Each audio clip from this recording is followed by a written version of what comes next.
नमस्कार, मैं आपका पीयूष सर। इस YouTube की दुनिया में बहुत सारे ऐसे आपको वीडियोस होंगे जो कि आपके जानकारी को इम्प्रूव कर रहे हैं, लेकिन बहुत सारे ऐसे वीडियोस हैं जो आपके समय को भी खा रहे हैं और तथ्य की उसमें कमी होती है। ऐसे में हम बिना समय गंवाए और बिना आपको बात बनाए आज आप लोगों को हर परीक्षा में पूछे जाने वाले विज्ञान से संबंधित कुछ तथ्य आप लोगों के समक्ष रखते हैं, जो कि बेसिक से ही शुरुआत करते हैं अभी।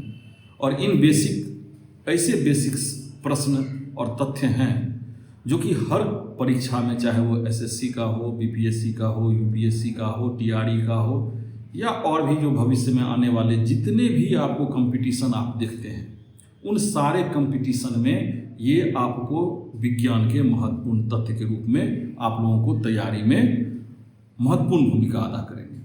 तो आइए आज हम लोग आपके बीच जो बेसिक चीज़ें हैं विज्ञान की, जो आपको तैयारी करते समय इतने बेसिक तो जानने ही चाहिए, जो बार बार पूछे जाने की प्रकृति है, उसके बारे में हम आप लोगों के बीच में आ रहे हैं। तो आज हम शुरुआत कर रहे हैं विज्ञान के कुछ बेसिक महत्वपूर्ण तथ्य को लेकर के।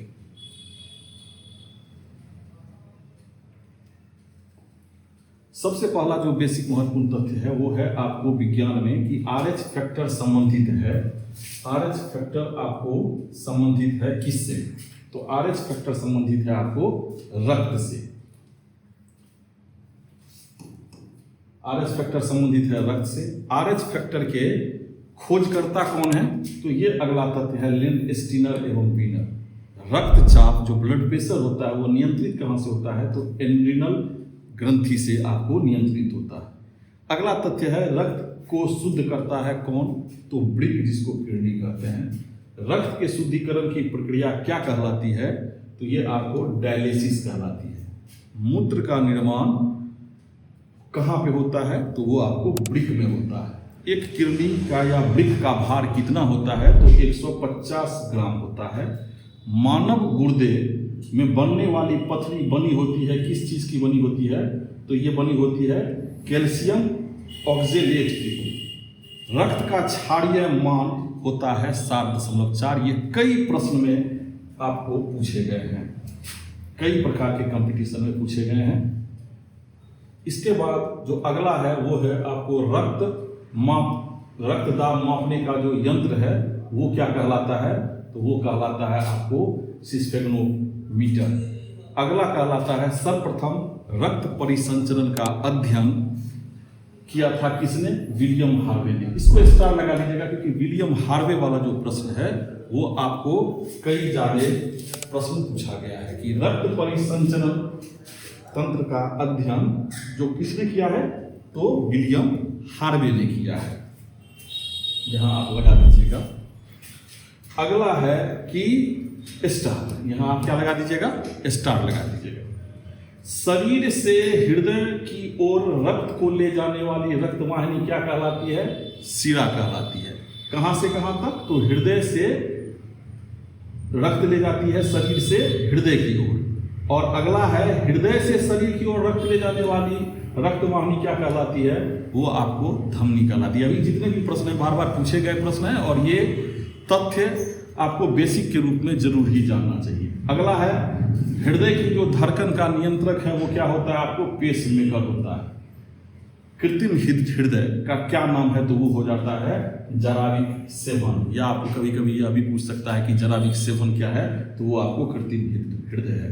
अगला जो महत्वपूर्ण तथ्य है वो कि शरीर में ऑक्सीजन का परिवहन किसके द्वारा होता है? ये भी आपको कई प्रश्न में पूछा गया होगा।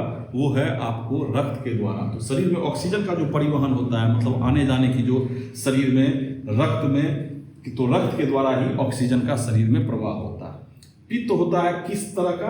तो पीले रंग के क्षारीय द्रव्य होते हैं। पित्त कैसा होता है? पीले हरे रंग का क्षारीय द्रव्य होता है। पित्त का पीएच मान क्या होता है? पीएच मान से संबंधित बहुत सारे प्रश्न आपको देखने को मिलेंगे कि पीएच मान क्या पूछता है। तो पित्त का जो पीएच मान होता है वो 7.7 होता है। पित्त स्रावित होता है कहाँ से? तो पित्त जो स्रावित होता है वो होता है यकृत के द्वारा। अगला जो तथ्य है कि लीवर में भविष्य के लिए कौन सा विटामिन होता है, तो वो भविष्य के लिए ए विटामिन होता है। पित्त कहाँ जमा होता है, तो वो होता है आपको पित्ताशय में। हाइड्रोफोबिया जो रोग होता है वो किसके द्वारा होता है, कुत्ता के काटने से, हाइड्रोफोबिया, है ना। और सबसे जो आपको बहुत सारे आप एग्जाम में देखते होंगे कि बहुत सारा जो प्रश्न है वो आपको पूछता है कि हाइड्रोफोबिया रोग होता किसके द्वारा है, तो ये आपको विषाणु के द्वारा होता है। इसके बाद है विषाणु की खोज किसने की थी, इसको भी स्टार लगा दीजिएगा, इवानोस्की से आपने किया था। विषाणु का अध्ययन कौन सा कहलाता है, तो वायरोलॉजी कहलाता है। रानीखेत बीमारी फैलती है किसके द्वारा, वायरस के द्वारा। ये ऐसे तथ्य हैं जो आपको बेसिक तथ्य हैं। साइंस की शुरुआत करने से पहले, जो कंपटीशन की आप लोग तैयारी करते हैं उसकी शुरुआत करने से पहले इन बेसिक तथ्य जो है वो आपको याद होने चाहिए। उन बेसिक तथ्य जो महत्वपूर्ण हैं उनको आप लोगों के बीच लेकर के आए। अगला कहता है कि जंतुओं में होने वाली फूट एंड माउथ रोग होता है किसके द्वारा, विषाणु के द्वारा। ये भी आपको महत्वपूर्ण है, कई भी बहुत सारे प्रश्न इस तरह के आप लोगों ने अपने बहुत सारे एग्जामों में देखा होगा। कवकों का अध्ययन क्या कहलाता है, माइकोलॉजी कहलाता है। शैवालों का अध्ययन क्या कहलाता है, फाइकोलॉजी कहलाता है। शैवालों में कोशिका भित्ति बनी होती है किस चीज की, सेलुलोज की बनी होती है। जीवाणु की खोज किसने की है, ल्यूवेनहॉक। इसको तो स्टार लगा लीजिएगा भैया, ये कम से कम हर कंपटीशन के लिए ल्यूवेनहॉक जो है वो आपको काफी ज्यादा महत्वपूर्ण है कि जीवाणु की जो खोज की थी वो किसने की थी, ल्यूवेनहॉक ने, है ना। इसके अलावा और भी जो कंपटीशन में महत्वपूर्ण चीज पूछे जाते हैं तो वो है आपको कि ध्वनि का वेग सर्वाधिक कहाँ पे होता है, वो होता है ठोस में, ध्वनि का। ये कई बार पूछा है, इसको भी स्टार लगा लीजिएगा, ये सब 3 स्टार प्रश्न। ध्वनि की गति सबसे धीमी कहाँ होती है, तो वो होती है हवा में। ध्वनि की चाल कितनी होती है, 700 मील प्रति घंटा।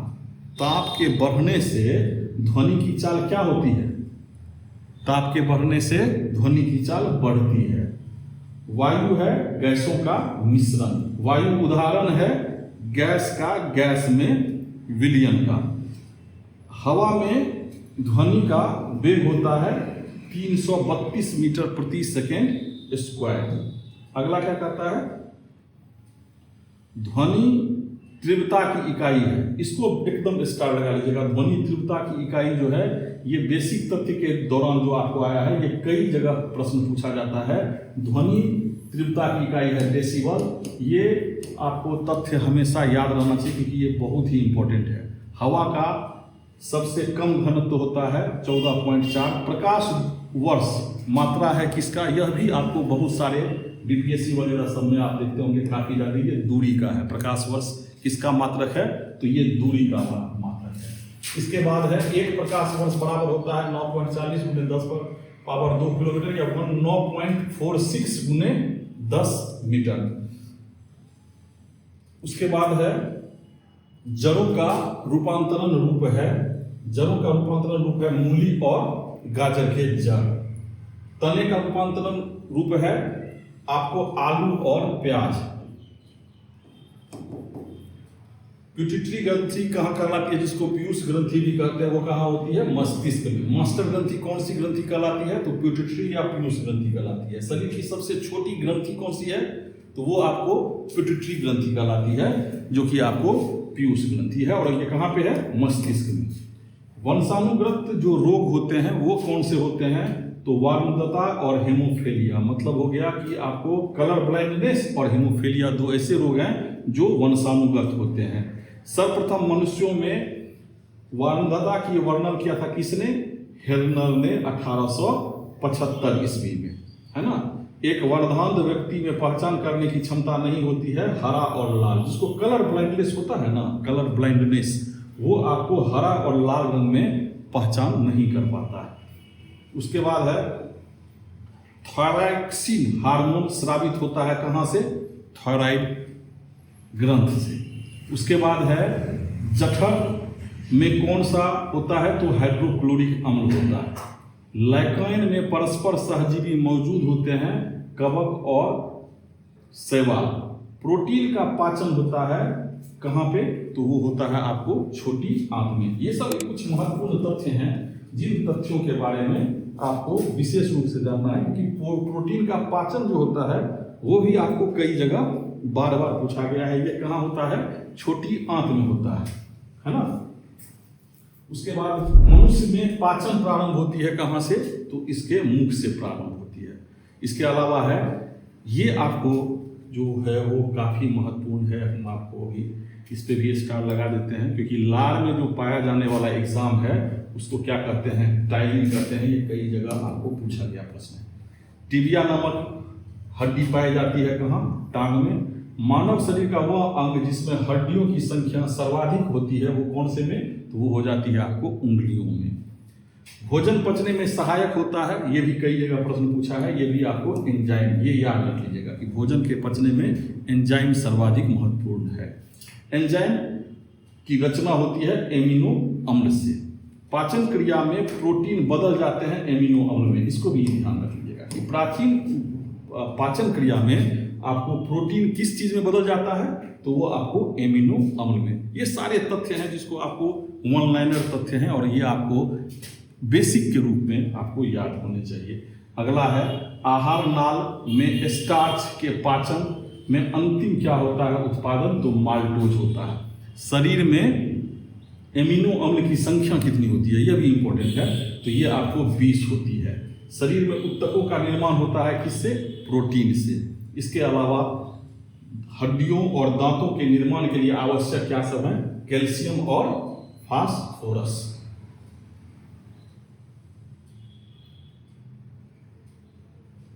मिथाइल गैस जो आपको मिथाइल आइसोसाइनाइड भोपाल गैस कांड 1984 में हुआ था। ये काफ़ी उस समय का बड़ा कांड था जिसमें काफ़ी लोग मारे गए थे।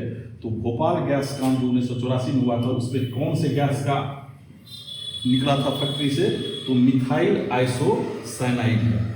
काला हीरा तथा काला सीसा किसे कहते हैं, क्रमशः कार्बोनेटो और ग्रेफाइट को, है ना। पौधे का मुख्य प्रकाश संश्लेषी अंग कौन सा है, पत्ता, है ना। यह आपको काफी ज्यादा जो है पूछा जाएगा। पत्तियों का हरा रंग होता है क्लोरोप्लास्ट या हरित लवक के कारण। ये बहुत सारे एग्जाम में आपको आते हैं, बार बार पूछे जाते हैं और ये आपको आगे भी पूछने की संभावना बनी रहती है।